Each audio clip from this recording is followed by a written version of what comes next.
Hello friends, আমার channel town Barbies লাইফস্টাইলে তোমাদের সকলকে স্বাগত। আমি আবারও চলে এসেছি নতুন একটা গল্প নিয়ে। এখানে তো তোমরা দেখতেই পাচ্ছ আকাশ, ধ্রুব ওরা সবাই কিন্তু থানায় বসে কাজ করছে। তাহলে চলো দেখে নিই আজকের গল্পতে কি কি হতে চলেছে। ধ্রুব, শোনো না, যেটা বলার জন্য তোমাকে ডাকলাম আর কি।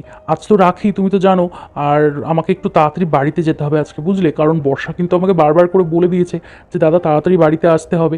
তো এই ফাইলের কয়েকটা কাজ আমি করে নিয়েছি, কিন্তু পুরোটা না এখনও কমপ্লিট করতে পারিনি। তোমাকেই মনে হয় বাদবাকিটা কমপ্লিট করতে হবে, বুঝতে পারলে? শোনো না ধ্রুব, আমি তাহলে আজকে একটু তাড়াতাড়ি চলে যাচ্ছি, বাদবাকি কাজটা তুমি একটু সামনে নিও। তোমার কোনো অসুবিধা হবে না তো? তোমাকে আবার তাড়াতাড়ি বাড়িতে ফিরতে হবে না তো আজকে? না না স্যার, আমার বাড়ি যাওয়ার কোনো তাড়া নেই। আমি আজকে সমস্ত কাজ কমপ্লিট করে তবেই বাড়ি ফিরবো। স্যার, আপনি বরং তাড়াতাড়ি বাড়ি চলে যান, কারণ বাড়িতে সবাই আপনার জন্য অপেক্ষা করবে।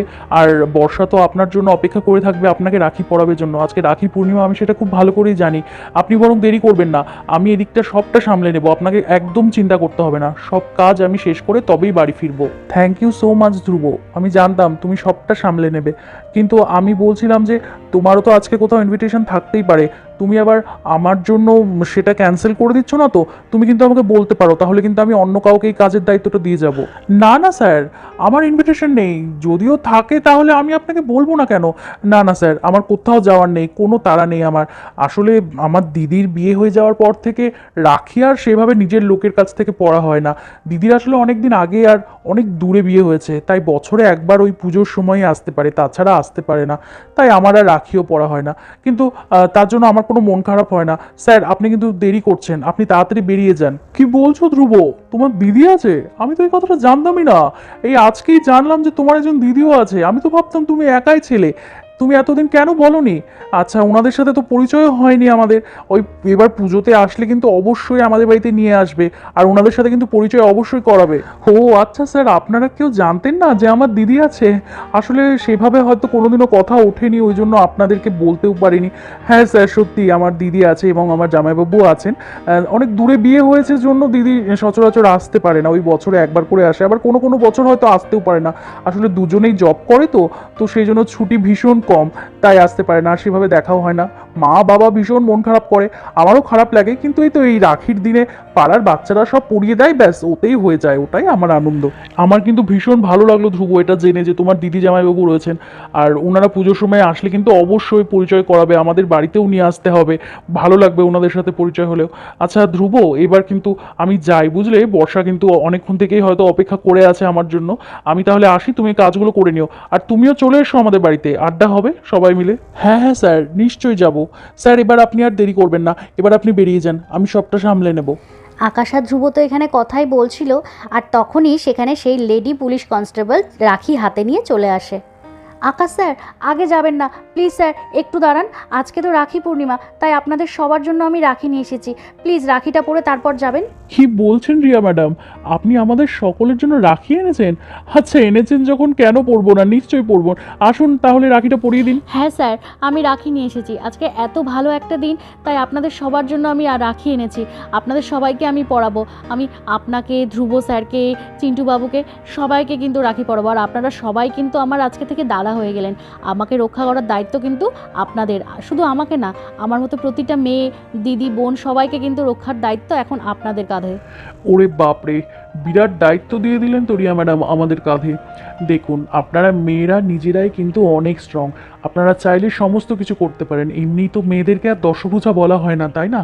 তাই জন্য বলছি যে আপনাদের শুধুমাত্র একটু চোখ কান খোলা রাখতে হবে, একটু সতর্ক থাকতে হবে, আর নিজেদেরকে এমনভাবে গড়ে তুলতে হবে যাতে আপনাদের দেখেও সবাই ভয় পায়। হ্যাঁ স্যার, একদম ঠিক বলেছে। মেয়েরা তো এমনি এমনি দশভুজা না, মেয়েরা চাইলে সমস্ত কিছু করতে পারে, আর আমাদের তো কর্তব্যই হলো জনসাধারণের সেবা করা। আর আজকাল চারপাশে যা হচ্ছে সত্যি দেখেও খুব খারাপ লাগে। এর যদি বিচার না হয় তাহলে একের পর এক অন্যায় হতেই থাকবে। সেই জন্য অপরাধীদের তাড়াতাড়ি ধরে তাদের কঠোর থেকে কঠোরতর শাস্তি দিতে হবে, যাতে এরকম অপরাধ আর কোনোদিনও না হয়। সত্যি আজকাল চারপাশে যা শুরু হয়েছে, নিজের পরিবারের লোকজনদেরকে কিভাবে সাবধানে রাখবো সেটাই চিন্তার বিষয় হয়ে দাঁড়িয়েছে। আমরা তো সবসময় সবার পাশে থাকারই চেষ্টা করব, তাই না স্যার বলুন? সে যাই হোক স্যার, আমি শুনলাম আপনি নাকি তাড়াতাড়ি বাড়ি যেতে চান, আপনার বোনও তো বাড়িতে অপেক্ষা করছে। তাহলে আমি এবার আপনাকে রাখিটা পরিয়ে দিই, তারপরে আপনি বাড়ি চলে যান। আর তারপর সেই রিয়া ম্যাডাম আকাশকে রাখি পরাতে গেল। স্যার দিন, পাটা দিন, এবার আপনাকে একটু প্রণাম করি, বেশি করে আশীর্বাদ করুন তো স্যার আমাকে। আরে না না না না, প্রণাম করতে হবে না। আমি আপনাকে এমনি অনেক আশীর্বাদ করছি। আপনি অনেক বড় হন এবং খুব তাড়াতাড়ি আপনার প্রমোশন হোক। আমরা সব সময় আপনার পাশে আছি এবং সব সময় আপনাকে সাপোর্ট করব। আর রিয়া দেখুন, আমি কিন্তু জানতাম না আপনি আমাকে রাখি পরাবেন, তাহলে কিন্তু আমি আপনার জন্য গিফট আনতাম। আজকে কিন্তু আমি কোনো গিফট আনিনি, কিন্তু আপনার গিফটটা কিন্তু অবশ্যই ডিউ থাকলো। আমি পরে অবশ্যই আপনাকে কিছু দেবো। এ বাবা, না না স্যার, কি যে বলেন, আমার কোনো গিফট লাগবে না, আপনি আমাকে ভালো করে আশীর্বাদ করলেন, ব্যাস এটাই আমার কাছে সব। আর তারপর সেই লেডি পুলিশ ধ্রুবকে রাখি পরাতে গেল। দেখুন রিয়া ম্যাডাম, স্যারের মতো কিন্তু আমারও একই অবস্থা। আমিও তো জানতাম না আপনি রাখি পরাবেন, সেই জন্য আমিও কিন্তু কিছুই গিফট আনিনি, কিন্তু আমারটাও কিন্তু ডিউ থাকলো। ওহো ধ্রুব স্যার, আমি বললাম না আমার কোনো গিফট লাগবে না, আপনারা যেভাবে আমাদের সবার পাশে আছেন এইভাবেই পাশে থাকবেন, তাহলেই হবে। সত্যি বলছি, আমার কিচ্ছু লাগবে না। আর তারপর সেই মহিলা পুলিশকর্মী একে একে থানার সমস্ত পুলিশ অফিসারকে রাখি পরিয়ে দিল। আর এদিকে বর্ষা আর রাধা মিলে রাখি সেলিব্রেশনের জন্য ওদের ঘরটাকে খুব সুন্দর করে সাজিয়ে তুলেছে। বর্ষা দিদি, একবার এদিকে দেখো তো, তুমি যেমন বলেছিলে ওইভাবেই কিন্তু একটা থালার মধ্যে রাখিগুলোকে সাজিয়ে রেখেছি। হ্যাঁ হ্যাঁ রাধা, এই তো একদম ঠিক আছে, আর কিছু করতে হবে না, আমিও শুধু এটাই বলেছিলাম যে শুধু প্লেটের ওপর রাখিগুলো রাখতে। এই রাধা দেখ, আমিও তো দেওয়ালে শুধু এইটুকুই সাজাতে পারলাম রে, আর কিছু ছিল না বুঝলি, কিছু আনাও হয়নি, সেই জন্য সাজাতে পারলাম না, এইটুকুই সাজালাম, ঠিক আছে না বল? হ্যাঁ হ্যাঁ বর্ষা দিদি, তোমার সাজানোটা খুব সুন্দর হয়েছে। আমি তো দেখলাম তুমি কিভাবে সাজাচ্ছিলে। দেখো, সবারও তোমার এই সাজানোটা খুব পছন্দ হবে। বর্ষার রাধা তো এখানে কথাই বলছিল, আর তখনই সেখানে নেহা আর দিয়াও চলে আসে ওদের কাজ দেখার জন্যে। ও বাবা, ঘরটা তো আমি একদম চিনতেই পারছি না, কি সুন্দর চেঞ্জ হয়ে গেল। বর্ষা, কি ভালো সাজিয়েছো গো তুমি, এত অল্প সময়ের মধ্যে এত সুন্দর করতে পারলে। হ্যাঁ সত্যি তো, ঠিক বলেছিস দিয়া, ঘরটাকে চেনাই যাচ্ছে না, তাই না? বর্ষা, তোমার কিন্তু গুণ আছে বলতে হবে, এত অল্প সময়ের মধ্যে কি সুন্দর করে সাজিয়ে দিলে, আর দেখতে সত্যি খুব ভালো লাগছে গো ঘরটা। ও বাবা, যাক বৌদি, তোমাদের তাহলে ভালো লাগছে। আর বলো না, কিছুই তো ছিল না ঘরে গো, আর আমি তো বাজারেও যেতে পারিনি না, তাই যেটুকু ছিল সেটা দিয়ে সাজিয়ে দিলাম। আচ্ছা বৌদি, দাদারা কখন আসবে গো? আমি সেই কখন থেকে রেডি হয়ে বসে আছি, আমি ফোনও করলাম। ও, তোমার দাদাকে ফোন করেছো?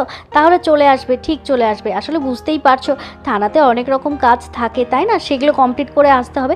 তুমি যখন ফোন করেছো, ফোনটা ধরেছে যখন, তাহলে ঠিক চলে আসবে। আর ওদিকে তিন্নি তিথি ওরাও তো রেডি হয়ে বসে আছে, তোমার হয়ে গেলে ওরা ভাইকে কখন রাখি পরাবে সেই অপেক্ষায় আছে ওরা। আচ্ছা বৌদি, তোমাদের মনে আছে আগেরবার কিন্তু রাখি পূর্ণিমার দিনই আমি বাড়িতে এসেছিলাম তাই না? ইস, আমি যে কি এক্সাইটেড ছিলাম তোমাদেরকে কি বলবো, বাড়িতে আসার জন্য প্রাণটা ছুটে গেছিলো আমার। আর আসার পর দেখলাম যে মেঘাদীপ কত সুন্দর করে সাজিয়েছে। এবার না আমি সত্যি মেঘাদিকে খুব মিস করছি। হ্যাঁ বর্ষা, ঠিক বলেছো, আগেরবারের রাখি সেলিব্রেশনটা কিন্তু সত্যি খুব আনন্দ করেছি আমরা। মেঘা ছিল, আর তারপর আমার ভাই দীপ, ও তো এসেছিল, ওকেও কত বছর পর রাখি পরাতে পারলাম, কিন্তু এবছর আর আসতে পারলো না। কি করে আসবে বলো, বাবা মা ওর বউ সবাইকে ছেড়ে তো সেভাবে আসা যায় না তাই না? আর মেঘা কিন্তু আসতে পারতো, ওকে সত্যি খুব মিস করি, মেয়েটা এত ভালো, এত হেল্পফুল না, ওই জন্য ওকে না ভীষণ ভালো লাগে। তারপর আগে দিদি ভাই কত কিছু রান্না করেছিল তাই না, বর্ষা আসবে জন্য অনেক রকম ওর পছন্দের রান্না করা হয়েছিল, খুব আনন্দ হয়েছিল আগেরবার। হ্যাঁ সত্যি, আগেরবার কিন্তু অনেকে এসেছিল তাই না, বাড়ি ভর্তি লোকজন ছিল আমাদের। দীপ এসেছিল, দীপের জন্য আমি স্পেশাল ওর পছন্দের ক্ষীর বানিয়েছিলাম। তারপরে বর্ষার জন্য ওর সমস্ত পছন্দের রান্না করেছিলাম। তারপরে মনে আছে দিয়া তোর মালতী এসে সমস্ত কিছু চাকছিল, সত্যি ভীষণ মজা করেছি কিন্তু আমরা তাই না? হ্যাঁ, দেখতে দেখতে 1 বছর হয়ে গেল তাই না? এই মনে হচ্ছে সেদিনই আমি সমস্ত পড়াশোনা কমপ্লিট করে বাড়িতে ফিরলাম, আর দেখো দেখতে দেখতে 1 বছর হয়ে গেল। কিন্তু এই 1 বছরের মধ্যে আমাদের বাড়িতে আবার নতুন একজন সদস্যও চলে এলো। কি মজার না ব্যাপারটা, তিনি আগেরবার কত মন খারাপ করছিল, এবারও কত আনন্দ করছে। বর্ষারা তো এখানে সবাই মিলে কথাই বলছিল, আর তখনই সেখানে তিন্নি চলে আসে। ওয়াও, তোমরা ঘরটাকে কি সুন্দর করে সাজিয়েছো, আমি তো চিনতেই পারিনি। আজকে তো খুব মজা হবে, এখানে কত রাখি, তোমরা কত কিছু সাজিয়ে রেখেছো। আজকে ভাইকে রাখি পরাবো, কত মজা। এই তো আমাদের তিন্নি চলে এসেছে। ও মা, কি মিষ্টি লাগছে আমার তিন্নি সোনাকে, খুব ভালো লাগছে বাবা। এই তো এখন যদি বাবা চলে আসে, তাহলে বাবাকে রাখি পরানোর পরেই তুমি ভাইকে রাখি পরাতে পারবে। পিপি, বাবাই তো চলে এসেছে। আমি বাবাইকে আর কাকাইকে বলেছি তাড়াতাড়ি ফ্রেশ হয়ে রেডি হয়ে ড্রয়িং রুমে চলে আসতে। আমি বলেছি এখানেই আমরা রাখি সেলিব্রেশন করব।